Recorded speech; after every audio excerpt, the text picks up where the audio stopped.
Hello, WorshipGear family. Before we get to the next episode of our podcast, have you ever thought, what if the church could go beyond charity and build true, lasting change? Is there more that we can do? In Teach a Man to Fish, authors Florence and Charlie show how local churches can equip communities to transform their own lives, which shows how valuable this book is to the body of Christ. It encourages us to be game changers and impact the generations of our time. The authors share both the challenging and most enriching experiences for which it means to serve the least, the last, and the lost through the church, and how sustainable solutions for the most challenging problems are just within reach. This is a powerful guide. I'm enjoying every page and will definitely be implementing this in my church community. Get your copy today at teachtofishbook.com. Make a difference that lasts. And now, to our next episode. Hello, my name is Andre and I am on the team at Urban Edge Church, and one of the roles that I fulfill on that particular team is that I oversee our worship team, and it's one of the great joys that I get to do and to get to be a part of that. So that's me in a nutshell. I think the worship team in the space of a service plays a really important role. We were made to worship God, and I think that the reality is that obviously what that means is it doesn't just mean in song, it means with the entirety of our lives. But there's something beautiful about and something of key importance about the reality of congregational worship. And so what I would say is that the worship team, or the role of the worship team, is to primarily serve the congregation in that space of congregational worship. What are some of the key roles? I think, the reality is this: there are many different contexts, many different sizes of teams, many different spaces that you can occupy. So this isn't necessarily a one-size-fits-all answer. We've, I think, learnt from other people who've gone a few steps down the road further than we have along the journey. We've also learnt from within as well. And so as we've gone on the journey, we've gone, okay, this could probably be helpful to our space that allows us to be more effective and to flourish as a team within the space of a service. And so what makes us effective, or what are some of the key roles for us?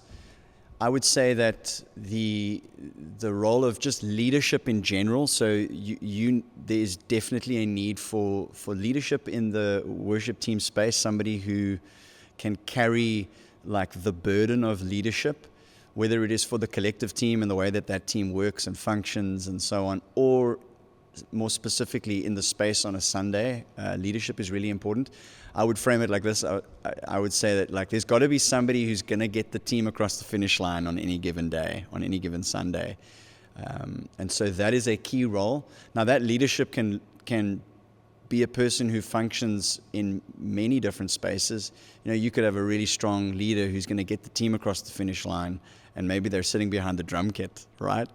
I would say it's not typically the worship leader, even though for us, for the most part, that's where that responsibility lies. The person who gets the team across the finish line on any given day is definitely the worship leader for us for the most part. We're trying to build intentionally into other people to occupy that space as well. But some roles I would say definitely for us is the worship leading role. That would be the person who's primarily responsible for making critical decisions regarding the direction of a worship set on any given day. We also have a music director role, which is a role that essentially leads the musicians on any given Sunday. They get them moving in the right direction. We've got a vocal director role. That one I would say is really helpful because it just alleviates. It gives clarity to the vocalists regarding some of the harmonies and where to sing and what to do and so on and so forth. I think all of this it shares the load. Traditionally for us, or historically at least for us, we used to have all of the responsibility, like including sound check, used to rest on the worship leader. So the worship leader would rock up and they would need to lead the team. They need to lead worship, so lead the congregation. They need to make critical musical decisions. They need to determine what the harmonies are and to get everybody running in line. They'd run rehearsal on the day, line check, all of that stuff. And we've just tried to intentionally remove some of that responsibility from that one person and share the load. And it's really helped us. And so I would say that those, for us at least, are some of the key roles. How do those roles interact with each other? Carefully and intentionally, I would say. And it's always a work in progress.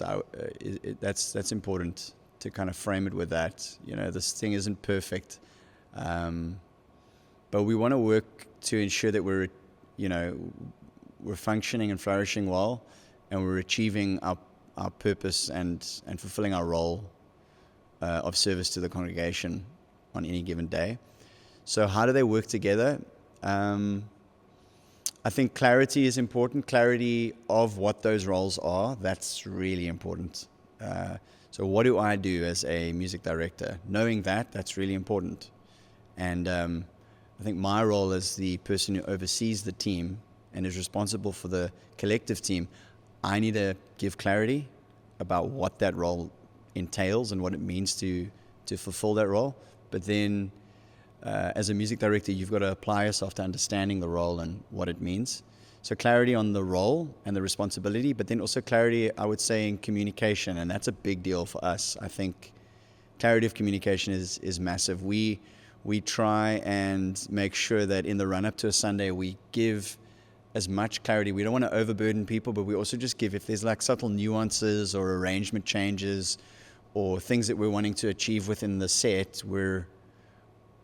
we want clarity of communication because it allows us to function really well. And so I would say that's really that's one of the key ways that those roles interact with each other is understanding what they're responsible for, but then also ensuring that there's clarity around communication, like what are we doing this Sunday?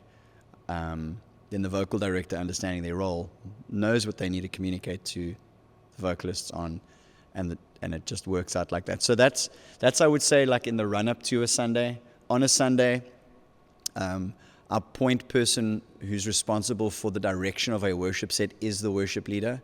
And so it's understanding that is the responsibility of that individual, and that the music director ensures that the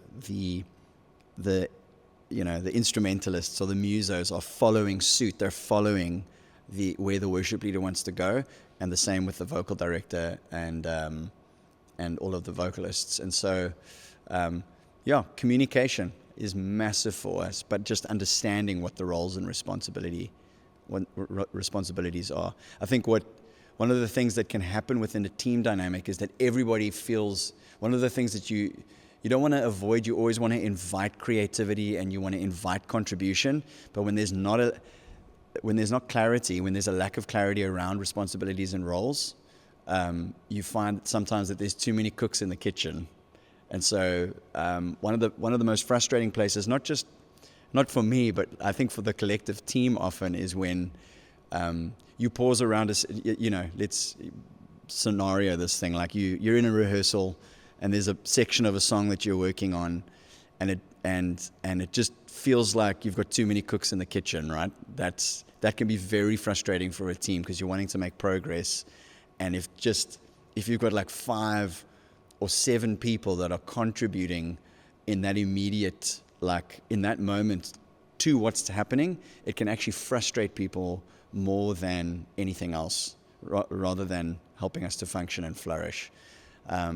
And what we found is that clarifying roles alleviates the pressure, avoids frustration, and clear communication does the same thing. So we very rarely have those points of frustration on any given day. Yeah. So that's kind of how those roles interact. I think preparation and like clarity of intention with what you're wanting to achieve in a set, and then preparing for that is the way that you navigate that space well. So if you're a church and you've got 3 musicians and 4 vocalists, or usually the way that goes is you've got like 12 vocalists and 3 musicians, right? If that's the space that you're occupying and you're running wedge monitors, so you just have a reference to hear yourself, you don't have ears, you don't run with click, like intention and direction of a set and clarifying that, it's really important. And then preparing in a rehearsal space is the way that you navigate that space where you can't really communicate if there's anything that you want to do that's different. So prep, there's too much that can be said for good preparation, and that goes for any space. But then the one thing that I found really helpful, and you know, we've got in-ears and a music director, so we can communicate at any point, is to practice to run through the scenarios that you may encounter during a service, and to prepare for those as best you can. I think is really important. So preparation around a particular scenario. So you know, we're the song on record like ends with a big bridge, and you're going, well, maybe we're not going to do that. Let's prep for that, and then you run that scenario. But then you also prep for an alternate, like something else. And I think that's the best thing that you can do. So that's the one thing, like run scenarios, 2 or 3 maybe, around what could potentially happen. But then second to that is have clearly communicate how you're going to signal. You've got to have a way to signal those things. So you've got to cue the team, you know. So for a worship leader, hand signals work really, really well. So that's a way to navigate that. And it's not just like, you know, you've got to make sure that you clarify that up front. What are my hand signals? What is the body language that I'm using to communicate without being able to use my voice? So that's, I would say, is one of the ways that you can do it if you are running with just wedges and no in-ears. That's a practical way to kind of make sure that communication can happen. And then the same thing I would say applies for if you've got like a proper, you know, gold standard setup. Like the same thing applies. I don't think that changes. I think preparation and running, that's the thing that gives us the advantage or confidence going into any Sunday service as a team. So we've got a fairly decent setup, and we've got all of those options for communication, but we still will run scenarios. I'll always say, hey guys, we might do this or we might do that. Let's run both in rehearsal, and then I'll tell you what we're doing in the set. Or I don't, and I just start singing another chorus from a song that we didn't even think about doing on the day. That happened this past week, so yeah. So there's a couple of things in that. We didn't just pull the trigger on no regular midweek rehearsal. We built towards it. So some of the things that we did was that we implemented effective rehearsals on Sundays. So we've got what we call a rehearsal run sheet. We literally have a run sheet for our rehearsal on a Sunday. And we have a person responsible. In our case, it's the production manager, kind of with the worship leader. But they're responsible for making sure that the team is on track. And we have clarity around what we need to achieve and accomplish within the rehearsal space. So that's the one thing. The other thing was that we implemented just really good. We're very big on systems. I didn't think I was like a systems guy, but I think within the worship space, I've realized that I'm actually a bit of a systems guy. I like clarity. I like to make sure that everybody is as far as possible on the same page. And I say this often, that our systems serve us. They don't lead us, but they serve us. And so we've got a couple of procedures and systems in place that we put in place before we pulled this trigger. So the rehearsal run sheet is one of them. The other thing that we do is we are very big on ensuring that all resources available to everybody. So we have, lyric and chord charts in the correct key. We got MP3s in the correct key, et cetera, and all available on Planning Center. We use a software or a platform called Planning Center that allows us to do rostering, resources, et cetera. So we do that, and that helps us massively. What that does is there's no excuse. If you're a part of the team, there's no excuse not to be able to prepare adequately. We always say the onus is on the individual to prepare for a Sunday. And so, and those were some of the things that we did. There's, I guess, lots more. We do another thing that we do is we do a WhatsApp group. So there's clarity of communication. It's another layer of checking that people know that they're on Sunday. So we never have no shows, like never. So those are some of the things that we implemented. And then I would say that allowed us to step into a space where there wasn't a need to have a ongoing rehearsal midweek. And what that allowed for is it allowed for people to be engaged in other key aspects of church life, like being involved or a part of a small group or a connect group. People were able to be involved in other things that took place in church life where there wasn't this tension that they needed to manage. Now, again, that's just our context. It just works for us. I don't encourage people to to not do a midweek rehearsal. I think you'd be shooting yourself in the foot if you did that. It just works for us, and we're grateful for it. It's not that we don't have midweek stuff going on for the worship team. We have regular workshops where we focus on a particular aspect of our serving that we want to upskill in, and so we do that, and that's part of the decision why, rather than doing just a regular weekly rehearsal for a Sunday. Now, anytime something is scheduled, it has a clear purpose to equip, and I really enjoy and appreciate that. So those are some of the thoughts around that. So there's a couple of things. Sometimes I'm always trying to upskill and equip our worship leaders, our music directors, and some of the other leaders who occupy space within the team, so that we can carry this burden together and be more effective in some of the roles that we play in service. And so that's what some of them are about. Others are more around how to get the collective team to be able to occupy different spaces within, let's call it the worship space on a Sunday. So maybe our team struggled with transitions between song A and song B.